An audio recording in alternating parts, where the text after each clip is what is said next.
तो ये बताना चाहूँगा कि आज से प्रेस ब्रीफिंग में हम लोगों के साथ पुलिस मुख्यालय से एडीजी हेडक्वार्टर भी रहेंगे और आपको जो भी पुलिस से संबंधित इश्यूज़ हैं उस पर वो आपको ब्रीफ करेंगे। आज का जो मुख्य बिंदु हैं, एक तो लगातार इसकी समीक्षा माननीय मुख्यमंत्री द्वारा की जा रही है और कल एक काफ़ी लंबी समीक्षात्मक बैठक की गई सभी ऐसे विभागों के साथ जिनके द्वारा ग्रामीण क्षेत्रों में रोजगार सृजन का कार्य किया जा सकता है। तो जो भी गाइडलाइंस हैं और जो भी कार्य अलाउड हैं उनके अंतर्गत कुछ महत्वपूर्ण निर्देश दिए गए थे। उनमें मुख्य रूप से जो गेहूं का प्रोक्योरमेंट है उसके लिए पैक्स के माध्यम से प्रोक्योरमेंट को करने का निर्णय लिया गया है। पिछले वर्ष तक गेहूं का प्रोक्योरमेंट व्यापार मंडल के माध्यम से होता था और प्रखंड में एक ही केंद्र होता था। तो इस बार ये पंचायत स्तर पर पैक्सों के माध्यम से किया जाएगा। इससे किसानों को काफ़ी लाभ होगा और उनको पंचायत में ही अपनी उपज का मूल्य समुचित मिल पाएगा। इसके अलावा जो महत्वपूर्ण योजनाएं हैं, चाहे वो नल का जल का निश्चय हो, हर घर तक पक्की गली नालियां हों, कुछ फ्लड प्रोटेक्शन वर्क, क्योंकि अब इसके बाद जब बरसात का समय भी आने वाला है तो उसके लिए जहाँ जहाँ पर फ्लड प्रोटेक्शन का काम होना है उन कामों को भी चालू कराया जाएगा। और इन सभी कार्यों में ये निर्देश दिया गया है कि सोशल डिस्टेंसिंग के जो भी नॉर्म्स हैं उनका पूरा अनुपालन किया जाएगा और योजनाओं की जो कंटिजेंसी होती है, जो आकस्मिकता निधि होती है हर योजना में, उससे फ्री ऑफ कास्ट मास्क और ये सब उपाय ये जो भी उसमें काम करने वाले श्रमिक होंगे उनको उपलब्ध कराए जाएंगे। जो केसेस हैं अभी तक कोरोना संक्रमण की जो वर्तमान स्थिति है, टोटल 74 पॉजिटिव केसेस पाए गए हैं और अभी तक 8,834 टेस्ट किए जा चुके हैं।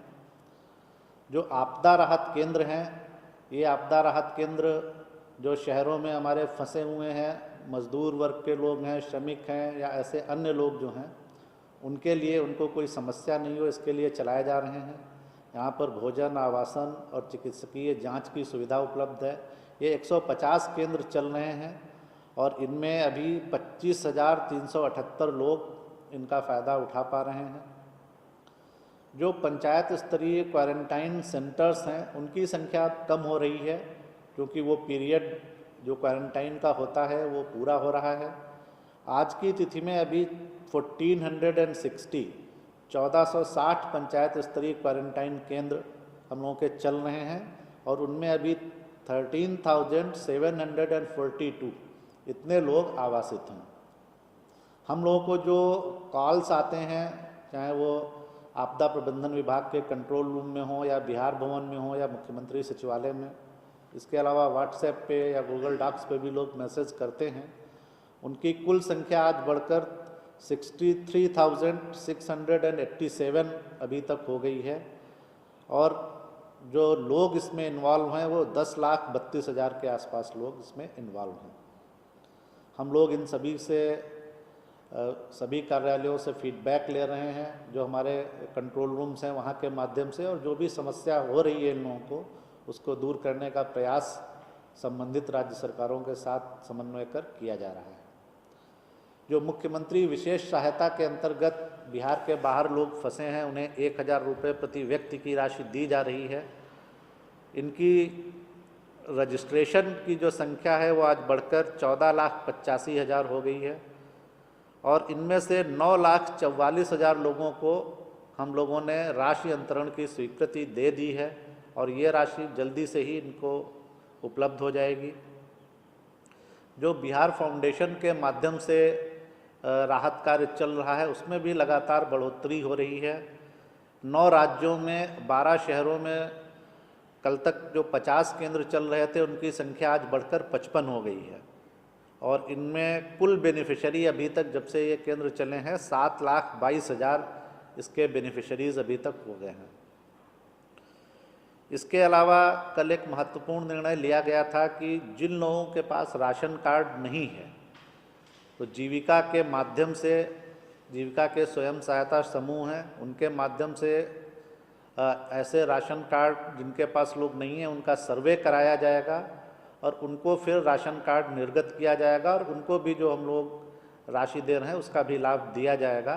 तो ये कार्य प्रारंभ हो गया है। ग्रामीण विकास विभाग और खाद्य एवं उपभोक्ता संरक्षण विभाग के समन्वय से यह काम किया जा रहा है और शीघ्र ही हम लोग ऐसे लोगों को भी मदद पहुंचाने में तुरंत इसको पहुंचाने में सक्षम होंगे। जो रिजेक्टेड और पेंडिंग राशन कार्ड्स की समीक्षा की जा रही थी वो काम भी काफ़ी हद तक हो चुका है और हमको लग रहा है कि बहुत जल्दी वो काम भी पूरा हो जाएगा।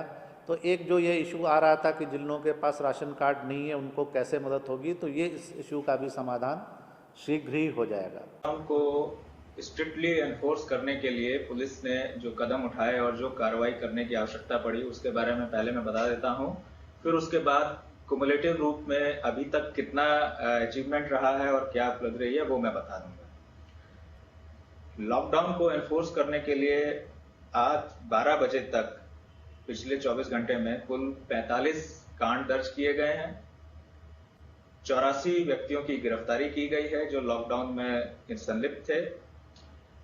वाहन जो एग्जेम्प्टेड कैटेगरी में नहीं थे वो जो है अनावश्यक रूप से सड़कों पर थे, तो ऐसे वाहनों जिन पर फाइन किया गया, जिनको सीज किया गया उनकी संख्या है 1227 और कुल 31,89,300 रुपए का फाइन उनसे वसूल किया गया है वाहनों से।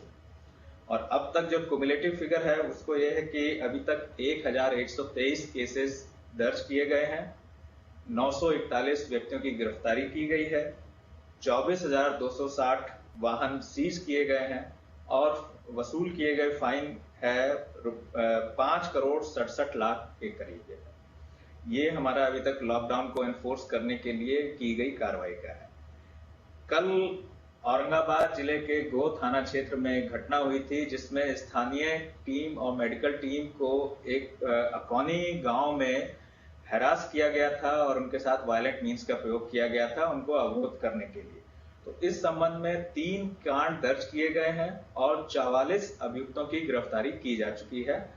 और इसमें हमारा जो है स्पष्ट निर्देश और संदेश है कि कोई भी जो चाहे लॉकडाउन अथवा कोविड-19 के संक्रमण को रोकने के लिए जो प्रयास उठाए जा रहे हैं, कदम उठाए जा रहे हैं, उसमें कोई भी अवरोध पैदा करेगा तो उसको सख्ती से निपटा जाएगा।